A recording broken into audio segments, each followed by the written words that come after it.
Hi, this is Mickie Kennedy in frosty Baltimore, and with another Ask Mickie. And the question this week is, who should write your press release?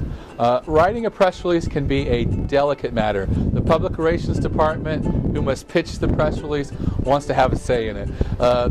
Often the CEO and other high-level executives, they want to put their stamp on it. And then you've got partners and other people that you may have to get approval for a press release. Everybody wants to have a part in it. Who should write your press release? Writing a press release can take days and dozens of drafts. So the question should be more, who's best suited to write this press release? In a perfect world, you'd have a PR department with professionals whose jobs it is to develop a winning press release for you. But many times, marketing people and other people within a company are asked to write a press release. Not every company has a trained public relations professional at their disposal, and not every PR person is a good writer. I know PR reps that would make Hemingway blush, but their verbal skills could make a child laugh, myself included. And there are the publicists who have silver tongues and are all thumbs when it comes to writing. So it's just a matter of finding out what a person's strengths and skills are. A press release is the media's window to your company's world, so it makes sense that whoever's tasked with writing it knows what they're doing. There are many solutions available to solve this problem. And some of those solutions are a press release writing service, just like eReleases has, technical writers, a professional journalist, or someone on staff who can write. I know office managers who write press releases, and rightfully so. A job title means very little here, and you'd be surprised to find that some of your company's most talented wordsmiths are often the people who don't write as part of their normal job. I've seen techies who write circles around marketing people and executives who don't know how to spell check. So consider querying your available staff, regardless of job title, about the writing capabilities. And if the subject of the press release is in a particular department, you may want to see if someone in that department might not be the best person to develop this press release.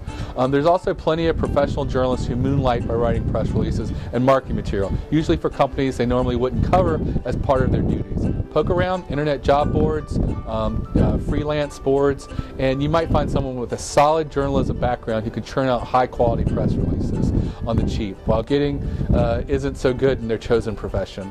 Technical writers also fall into this category, and they're best suited when you're dealing with products, services, software, things like that, where a technical ability to translate something that's very techy into something that the average person can understand might be useful.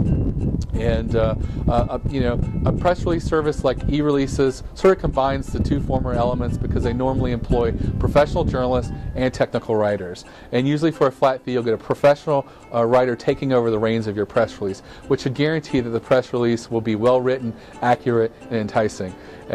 You still may have to deal with the approvals of CEOs, partners, and things like that, and sometimes making everybody happy can be a little difficult. There's also other factors that you should take into consideration, and that's what do you hope to accomplish with this press release? Are you looking for an increase in sales? Are you looking for visibility in your industry trade publications?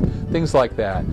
Also, what type of follow-up will there be with this press release? Is this announcing a beta launch, and in the future you'll be announcing a wider general launch?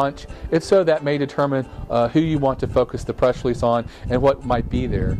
If it's something to do with an operating system like mobile platform, you may want to have your press release with more jargon and technical stuff because you're wanting to attract programmers initially so that when you publicly launch the general product, you already have apps written. So those are just some of the considerations to take in mind when you're determining who should write your press release. And in many instances, the best person for writing press release could be you.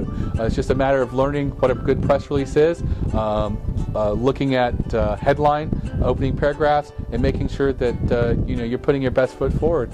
And hopefully that answers your question of who should write your press release.